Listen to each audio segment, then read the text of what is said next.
ನನಗೆ ರಾಜಕೀಯದಲ್ಲಿ ಯಾವುದೇ ಆಸಕ್ತಿ ಇಲ್ಲ ಅಂತ ಹೇಳಿ ಚೆನ್ನೈನಲ್ಲಿ ಸೂಪರ್ ಸ್ಟಾರ್ ರಜನಿಕಾಂತ್ ಅವರು ಹೇಳಿಕೆಯನ್ನ ಕೊಟ್ಟಿದ್ದಾರೆ.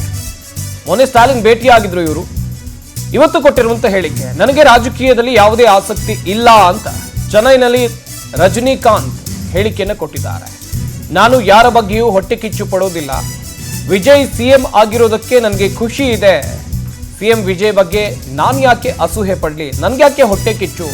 ಸ್ಟಾಲಿನ್ ಭೇಟಿ ಮಾಡಿದ್ದು ರಾಜಕೀಯ ಕಾರಣಕ್ಕೆ ಅಲ್ವೇ ಅಲ್ಲ, ಸ್ನೇಹಿತನಾಗಿ ನಾನು ಸ್ಟಾಲಿನ್ ಭೇಟಿ ಮಾಡಿದ್ದೇನೆ ಅಷ್ಟೇ.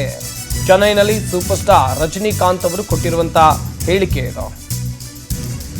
ತಮಿಳುನಾಡಿನ ಮಾಜಿ ಮುಖ್ಯಮಂತ್ರಿ ಎಂಕೆ ಸ್ಟಾಲಿನ್ ಅವರನ್ನ ಕೆಲ ದಿನಗಳ ಹಿಂದೆ ಸೂಪರ್ ಸ್ಟಾರ್ ರಜನಿಕಾಂತ್ ಅವರು ಭೇಟಿಯಾಗಿದ್ರು. ಇದು ಅನೇಕ ಚರ್ಚೆಗಳನ್ನ ಹುಟ್ಟುಹಾಕಿತ್ತು. ಆದ್ರೆ ಇದಕ್ಕೆ ಕ್ಲಾರಿಟಿ ಕೊಡುವಂತ ಕೆಲಸವನ್ನ ಸ್ವತಃ ರಜನಿಕಾಂತ್ ಅವರೇ ಮಾಡಿದ್ದಾರೆ.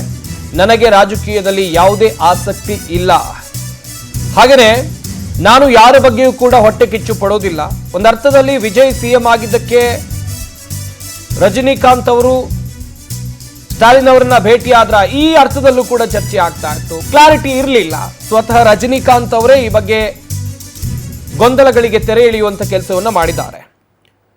ಸ್ಟಾಲಿನ್ ಭೇಟಿ ಮಾಡಿದ್ದು ರಾಜಕೀಯ ಕಾರಣಕ್ಕೆ ಅಲ್ಲ, ಸ್ನೇಹಿತನಾಗಿ ನಾನು ಸ್ಟಾಲಿನ್ ಅನ್ನ ಭೇಟಿ ಮಾಡಿದ್ದಷ್ಟೇ ಅಂತೇಳಿ ಚೆನ್ನೈನಲ್ಲಿ ಸೂಪರ್ ಸ್ಟಾರ್ ರಜನಿಕಾಂತ್ ಅವರು ಹೇಳಿಕೆಯನ್ನ ಕೊಟ್ಟಿದ್ದಾರೆ.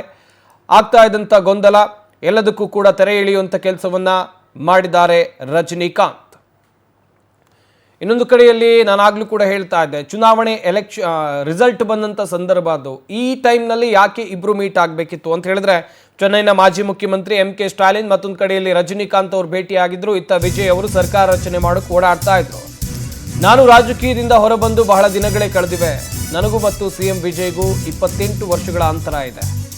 ಎರಡು ರಾಜಕೀಯ ಪಕ್ಷಗಳ ಮಧ್ಯೆ ವಿಜಯ್ ಪ್ರತ್ಯೇಕವಾಗಿ ಗುರುತಿಸಿಕೊಂಡಿದ್ದಾರೆ. ನನ್ನ ಬಗ್ಗೆ ಕೆಲವೊಂದಿಷ್ಟು ಗಾಸಿಪ್ಗಳು ಹರಿದಾಡಿದ್ವು. ಚೆನ್ನೈನಲ್ಲಿ ಮಾಧ್ಯಮಗಳಿಗೆ ಸೂಪರ್ ಸ್ಟಾರ್ ರಜನಿಕಾಂತ್ ಅವರು ಕೊಟ್ಟಿರುವಂಥ ಹೇಳಿಕೆ ಇದು. ತಮಿಳುನಾಡು ಎಲೆಕ್ಷನ್ನಲ್ಲಿ ಕನೆಕ್ಷನ್ ಬಗ್ಗೆ ಟೀಕೆಗಳು ಬಂದಿದ್ವು. ಇದನ್ನು ನಾನು ಅಲ್ಲಗಳಿಬೇಕಿತ್ತು, ಅದಕ್ಕೆ ಬಂದು ಹೇಳ್ತಾ ಇದ್ದೇನೆ. ಚುನಾವಣಾ ಫಲಿತಾಂಶದ ಬಳಿಕ ಸ್ಟಾಲಿನ್ ಭೇಟಿ ಮಾಡಿದ್ದು ನಿಜ. ನಮ್ಮಿಬ್ಬರ ಸ್ನೇಹ ಸಂಬಂಧ ರಾಜಕೀಯವನ್ನೂ ಕೂಡ ಮೀರಿದ್ದಾಗಿದೆ. ಸ್ಟಾಲಿನ್ ಚುನಾವಣೆಯಲ್ಲಿ ಸೋತಿದ್ದಕ್ಕೆ ನನಗೆ ಬೇಸರ ಇದೆ. ಅನವಶ್ಯಕವಾಗಿ ಮಾತನಾಡೋಕೆ ರಜನಿಕಾಂತ್ ಚೀಪ್ ಪರ್ಸನ್ ಅಲ್ಲ. ವಿಜಯ್ ಗೆದ್ದು ಸಿಎಂ ಆದಮೇಲೆ ನಾನು ಕೂಡ ವಿಶ್ ಮಾಡಿದ್ದೇನೆ. ಚೆನ್ನೈನಲ್ಲಿ ಮಾಧ್ಯಮಗಳಿಗೆ ಸೂಪರ್ ಸ್ಟಾರ್ ರಜನಿಕಾಂತ್ ಅವರು ಈ ರೀತಿಯಾಗಿ ಹೇಳಿಕೆಯನ್ನು ಕೊಟ್ಟಿದ್ದಾರೆ. ಸ್ಟಾಲಿನ್ ಮತ್ತು ರಜನಿಕಾಂತ್ ಭೇಟಿ ವಿವಿಧ ಅರ್ಥಗಳನ್ನು ಪಡೆದುಕೊಳ್ಳುವಂತ ಸಂದರ್ಭದಲ್ಲಿ ಅದಕ್ಕೊಂದು ಕ್ಲಾರಿಟಿ ಕೊಡುವಂತ ಕೆಲಸವನ್ನ ರಜನಿಕಾಂತ್ ಅವರು ಮಾಡಿದ್ದಾರೆ. ಚೆನ್ನೈನಲ್ಲಿ ಮಾಧ್ಯಮಗಳ ಜೊತೆ ಮಾತನಾಡಿದ್ದಾರೆ. ನನ್ನ ಬಗ್ಗೆ ಕೆಲವೊಂದಿಷ್ಟು ಗಾಸಿಪ್ಗಳು ಹರಿದಾಡ್ತಾ ಇವೆ ಎನ್ನುವಂತ ಅರ್ಥದಲ್ಲಿ ಮಾತನಾಡಿದ್ದಾರೆ ரஜினிகாந்த். என்னுடைய நட்பு கொள்கைகள் அரசியலுக்கு அப்பாற்பட்டது. ஜனநாயகத்தில் தோல்வி வெற்றி சகஜம்.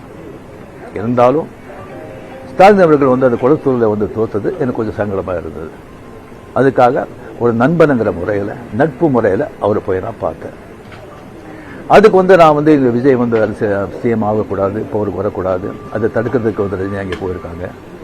வேறு ஏதோ 2 பெரிய பார்ட்டியை சேர்க்கணும்னு சொல்லி பேசுகிறாங்க அப்படின்னு சொல்லி விமர்சனங்கள் வெளியே வருது. அந்த சூழ்நிலையில் நான் அதெல்லாம் பேச முடியுமா? அப்படி பேசுகிற ஒரு தரங்கெட்ட ஆள் ரஜினிகாந்த் இல்லை. அது தெளிவுபடுத்துகிறேன்.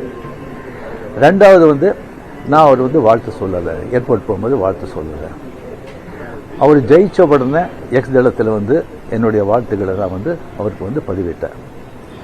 நான் 2016 அரசியலுக்கு வர்றேன்னு சொன்ன பிறகு நான் ஏர்போர்ட்டுக்கு போகும்போது யூஸ்வலாக அங்கே இருக்கிறவங்க அந்த போர்டிங் கார்டு வாங்கிறதுக்கு இருப்பாங்க. அவங்களுக்கு கேட்குறது தான் வழக்கம், மீடியா யாராவது இருப்பாங்களா அப்படின்னு.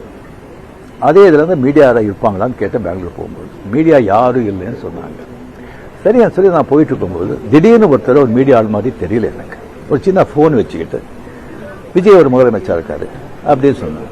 நான் என்ன சட்டம் ஷாக் ஆகுது, மீடியா மாதிரியே தெரியுது எனக்கு. ஃபோன் வச்சுக்கிட்டு நான் அப்படியே பார்த்து சிரிச்சு நான் போயிட்டேன்.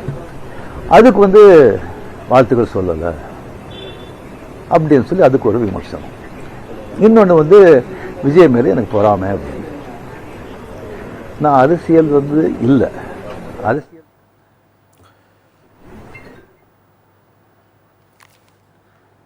ಎಸ್, ಈ ಬಗ್ಗೆ ಇನ್ನಷ್ಟು ಮಾಹಿತಿಯನ್ನು ಕೊಡ್ತಾರೆ ನಮ್ಮ ಪ್ರತಿನಿಧಿ ಆನಂದ್. ನೇರ ಸಂಪರ್ಕದಲ್ಲಿ ಜಾಯ್ನ್ ಆಗ್ತಾ ಇದ್ದಾರೆ.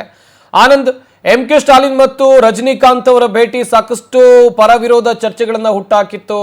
ವಿಜಯ್ ಸಿಎಂ ಆಗೋದಕ್ಕೆ ವಿರೋಧ ಮಾಡ್ತಾ ಇದ್ದಾರೆ. ರಜನಿಕಾಂತ್ ಎನ್ನುವಂತ ಅರ್ಥದಲ್ಲೂ ಕೂಡ ತಮಿಳುನಾಡು ರಾಜಕೀಯದಲ್ಲಿ ಚರ್ಚೆ ಆಗ್ತಾ ಇತ್ತು. ಸದ್ಯ ಅದಕ್ಕೆ ಕ್ಲಾರಿಟಿ ಕೊಡುವಂತ ಕೆಲಸವನ್ನು ರಜನಿಕಾಂತ್ ಮಾಡಿದ್ದಾರೆ. ಹೇಗೆ? ಖಂಡಿತವಾಗ್ಲೂ ಸಂಪತ್, ಪ್ರಮುಖವಾಗಿ ತಮಿಳುನಾಡು ರಾಜಕೀಯದಲ್ಲಿ ಬಹಳಷ್ಟೊಂದು ವಿದ್ಯಮಾನಗಳು ಜೋರಾಗ್ತಾ ಇರ್ತಕ್ಕಂಥದ್ದು. MK ಸ್ಟಾಲಿನ್ ಮತ್ತೆ ರಜನಿಕಾಂತ್ ಅವರ ಭೇಟಿ ಏನಿದೆ ಇದು ನಾನಾ ಕುತೂಹಲಕ್ಕೆ, ನಾನಾ ಚರ್ಚೆಗಳಿಗೂ ಕೂಡ ಕಾರಣವಾಗಿತ್ತು. ಮತ್ತೊಂದು ಕಡೆ ವಿಜಯ್ ಅವರು ತಮಿಳುನಾಡಿನ CM ಆದ್ಮೇಲೆ ರಜನಿಕಾಂತ್ ಅವರು ಅಸೂಯೆ ಪಡ್ತಾ ಇದ್ದಾರೆ ಅನ್ನೊಂದು ಚರ್ಚೆಗಳು ಕೂಡ ಶುರುವಾಗಿತ್ತು. ಈ ಒಂದು ಚರ್ಚೆಗಳ ನಡುವೆ ಅವರು MK ಸ್ಟಾಲಿನ್ ಅವರನ್ನ ಭೇಟಿ ಮಾಡಿರ್ತಕ್ಕಂಥದ್ದು, ಅದಕ್ಕೆ ರೆಕ್ಕೆ ಪುಕ್ಕ ಕೊಡ್ತಕ್ಕಂಥ ಒಂದು ಸಂದರ್ಭಗಳು ಕೂಡ ಉಂಟಾಗಿತ್ತು. ಅಂತಿಮವಾಗಿ ಎಲ್ಲದಕ್ಕೂ ಕೂಡ ಈಗ ರಜನಿಕಾಂತ್ ಅವರು ಕ್ಲಾರಿಟಿಯನ್ನ ಕೊಟ್ಟಿರ್ತಕ್ಕಂಥದ್ದು. MK ಸ್ಟಾಲಿನ್ ಅವರು ನಮಗೆ ಬಹಳಷ್ಟು ಒಂದು ಉತ್ತಮವಾದಂತಹ ಬಾಂಧವ್ಯ ಇದೆ, ಮೊದಲಿಂದಲೂ ಕೂಡ ಅವ್ರು ನನಗೆ ಸ್ನೇಹಿತರು, ನಾವು ರಾಜಕೀಯ ಹೊರತಾದಂತ ಒಂದು ಸ್ನೇಹಿತರು ಕೂಡ ಆಗಿದ್ವಿ ಅನ್ನೋ ಮಾತನ್ನ ಹೇಳಿರ್ತಕ್ಕಂಥದ್ದು. ಜೊತೆಗೆ ವಿಜಯ್ ಅವರು ತಮಿಳುನಾಡಿಗೆ CM ಆಗಿರ್ತಕ್ಕಂಥದ್ದು ನನಗೆ ಅಸೂಯೆ ತಂದಿಲ್ಲ, ಇನ್ನು ನಾನು ಕೂಡ ಖುಷಿ ಪಟ್ಟಿದ್ದೀನಿ, ಅವರು ತಮಿಳುನಾಡಿಗೆ CM ಆಗಿರ್ತಕ್ಕಂಥದ್ದು ನನಗೂ ಕೂಡ ತುಂಬಾ ಖುಷಿ ಆಗಿದೆ ಅನ್ನೋ ಮಾತನ್ನ ಹೇಳಿದ್ದಾರೆ. ಮತ್ತೊಂದು ಪ್ರಮುಖವಾಗಿ ಮುಂದೆ ತಮಿಳುನಾಡಿನ ರಾಜಕೀಯಕ್ಕೆ ರಜನಿಕಾಂತ್ ಅವರು ಕೂಡ ಎಂಟ್ರಿ ಕೊಡಬಹುದು ಅನ್ನೊಂದು ಚರ್ಚೆಗಳು ಕೂಡ ಶುರುವಾಗಿತ್ತು. ಜೊತೆಗೆ MK ಸ್ಟಾಲಿನ್ ಜೊತೆ ರಜನಿಕಾಂತ್ ಅವರು ಕೈ ಜೋಡಿಸಬಹುದು ಅನ್ನೊಂದು ಮಾತುಗಳು ಕೂಡ ಶುರುವಾಗಿತ್ತು. ಅದೆಲ್ಲವನ್ನೂ ಕೂಡ ಈಗ ರಜನಿಕಾಂತ್ ಅವರು ಅಲ್ಲಗಳಿರ್ತಕ್ಕಂಥದ್ದು, ನಾನು ರಾಜಕೀಯದಿಂದ ದೂರ ಉಳಿದಿದ್ದೀನಿ ಅನ್ನೊಂದು ಮಾತನ್ನು ಹೇಳಿರ್ತಕ್ಕಂಥದ್ದು. ಆ ಮೂಲಕ ಮುಂದೆ ರಾಜಕೀಯಕ್ಕೆ ಬರ್ತಕ್ಕಂಥ ವಿಚಾರಗಳೇನಿದೆ ಇದೆಲ್ಲದಕ್ಕೂ ಕೂಡ ರಜನಿಕಾಂತ್ ಅವರು ಫುಲ್ ಸ್ಟಾಪ್ ಅನ್ನ ಇಟ್ಟಿದ್ದಾರೆ. ಸಿನಿಮಾ ರಂಗದಲ್ಲೇ ತೊಡಗಿಸ್ಕೊಳ್ತಕ್ಕಂಥ ನಿರ್ಧಾರವನ್ನ ಅವರು ಪ್ರಕಟ ಮಾಡಿರ್ತಕ್ಕಂಥದ್ದು. ಜೊತೆಗೆ ಈ ಹಿಂದೆ 2017ರಲ್ಲೇ ಅವರು ರಾಜಕೀಯ ಪಕ್ಷವನ್ನ ಸ್ಥಾಪನೆ ಮಾಡತಕ್ಕಂಥ ಒಂದು ವಿಚಾರವನ್ನ ಪ್ರಸ್ತಾಪ ಮಾಡಿದ್ರು. ತಮ್ಮ ಟ್ವಿಟರ್ ಖಾತೆಯಲ್ಲಿ, ಫೇಸ್ಬುಕ್ ಖಾತೆಯಲ್ಲೂ ಕೂಡ ಆ ಬಗ್ಗೆ ಒಂದು ಪೋಸ್ಟ್ ಗಳನ್ನ ಹಾಕೊಂಡು ಸಂಚಲನವನ್ನ ಉಂಟು ಮಾಡಿದ್ರು.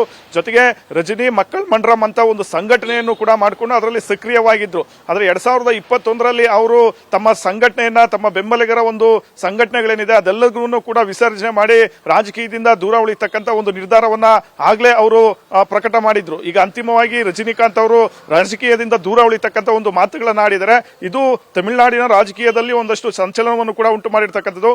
ಜೊತೆಗೆ MK ಸ್ಟಾಲಿನ್ ಅವರು ಮತ್ತೆ ಇವರ ಒಂದು ಭೇಟಿ ಏನಿದೆ ಇದು ಕೂಡ ಬಹಳಷ್ಟು ಒಂದು ಕುತೂಹಲ ಉಂಟು ಮಾಡಿರ್ತಕ್ಕಂಥದ್ದು. ಸದ್ಯ ಇವರ ಒಂದು ಭೇಟಿ ಜೊತೆಗೆ ರಜನಿಕಾಂತ್ ಅವರ ಅಭಿಪ್ರಾಯ ಎಲ್ಲವನ್ನೂ ಕೂಡ ಏನು ವ್ಯಕ್ತ ಮಾಡಿದರೆ ಇದೆಲ್ಲವೂ ಕೂಡ ಈಗ ತಮಿಳುನಾಡಿನಲ್ಲಿ ಒಂದಷ್ಟು ಸಂಚಲನವನ್ನ ಉಂಟು ಮಾಡಿರ್ತಕ್ಕಂಥದ್ದು. ಜೊತೆಗೆ ರಜನಿಕಾಂತ್ ಅವರು ರಾಜಕೀಯದಿಂದ ದೂರ ಉಳಿತಕ್ಕಂಥ ಮಾತುಗಳೇನು ಹೇಳಿದ್ದಾರೆ ಇದು ಕೂಡ ಅವರ ಅಭಿಮಾನಿಗಳಲ್ಲಿ ಮತ್ತೆ ಅವರ ಸಂಘಟನೆಗಳೇನಿದೆ ಅಭಿಮಾನಿಗಳಲ್ಲಿ ಅದರಲ್ಲಿ ಬಹಳಷ್ಟು ಒಂದು ಬೇಸರವನ್ನು ಕೂಡ ಉಂಟು ಮಾಡಿರ್ತಕ್ಕಂಥದ್ದು. ಹಾಗಾಗಿ ರಜನಿಕಾಂತ್ ಅವರ ರಾಜಕೀಯ ನಡೆ ಮುಂದೆ ಹೇಗಿರುತ್ತೆ, ಜೊತೆಗೆ ಅವರು ಸಿನಿಮಾ ರಂಗದಲ್ಲೇ ಮುಂದುವರಿತಾರ ಅಥವಾ ಸಮಾಜ ಸೇವೆಯಲ್ಲೇ ತೊಡಗಿಸ್ಕೊಳ್ತಾರ ಅನ್ನೋ ಒಂದು ಕುತೂಹಲ ಸದ್ಯಕ್ಕಿರ್ತಕ್ಕಂಥದ್ದು.